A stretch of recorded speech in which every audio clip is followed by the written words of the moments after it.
Sabe o que quase todos os aplicativos no seu celular e os sites que você mais usa têm em comum? É muito provável que todos eles, de alguma forma, foram construídos com uma ferramenta que, sério, mudou as regras do jogo da programação. Hoje, a gente vai mergulhar na história do GitHub e entender como ele tirou os programadores do isolamento e criou uma comunidade global que colabora o tempo todo. Então, o nosso roteiro é o seguinte. A gente começa lá no caos que era programar antigamente, depois vê o estalo que foi a programação social, acompanha o crescimento absurdo da plataforma, fala daquela aquisição bilionária que chocou todo mundo e, para fechar, a gente olha para o futuro, que é todo assistido por IA. Bora começar? Ok, para a gente entender de verdade o impacto do GitHub, precisamos voltar um pouquinho no tempo. E nem faz tanto tempo assim, viu? Mas era uma época em que tentar fazer um software em equipe era, bom, era quase um pesadelo. Pura confusão e frustração. Imagina só a cena. Você está escrevendo um livro com uma pessoa, só que para cada vírgula que você muda, precisa mandar um disquete pelo correio para ela. Bizarro, né? Pois é, mas programar era mais ou menos isso. Era um caos, exatamente como a gente vê aqui. E-mail para lá e para cá, pastas compartilhadas que ninguém sabia qual era a versão certa e, claro, aqueles nomes de arquivo clássicos, tipo versão _final _ agora vai _juro.zip. Sem um lugar central para guardar o código, era retrabalho na certa e uma dor de cabeça sem fim. E aí, no meio dessa bagunça toda, uma solução genial começou a tomar forma. E ela foi construída em cima de duas peças-chave. Um motor, sabe, um motor tecnológico super potente e um veículo muito amigável que finalmente permitiu que qualquer pessoa pudesse dirigir essa máquina.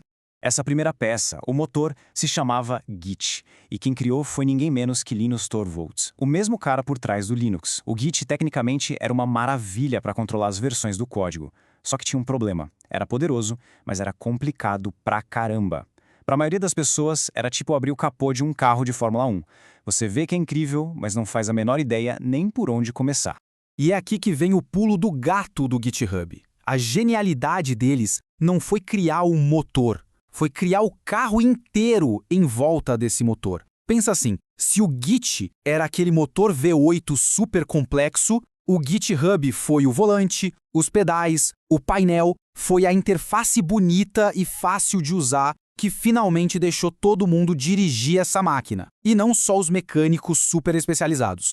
E o coração dessa ideia toda, a inovação que fez tudo funcionar, foi o tal do pull request. A lógica é genial de tão simples, olha só. Primeiro, você faz um fork, que é basicamente criar uma cópia só sua do projeto. Segundo, você mexe na sua cópia, melhora, corrige.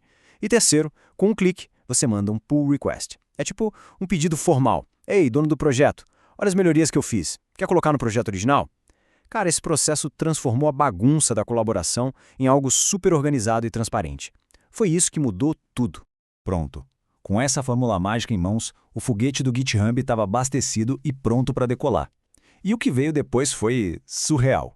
Um crescimento explosivo que pegou uma startup pequena, de nicho, e a transformou na plataforma padrão para desenvolver software no planeta inteiro.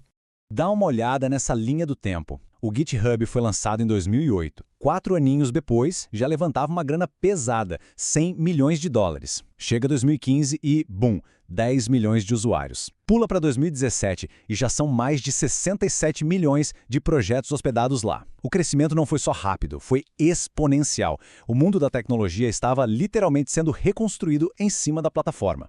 E aí a gente chega em 2018 com este número aqui. Mais de 100 milhões de repositórios. Para e pensa um pouco no que isso significa. 100 milhões de projetos. Desde o primeiro aplicativo de um estudante até a infraestrutura de gigantes da tecnologia, tudo morando no mesmo lugar. O GitHub já não era mais uma ferramentinha legal, tinha virado a espinha dorsal da inovação.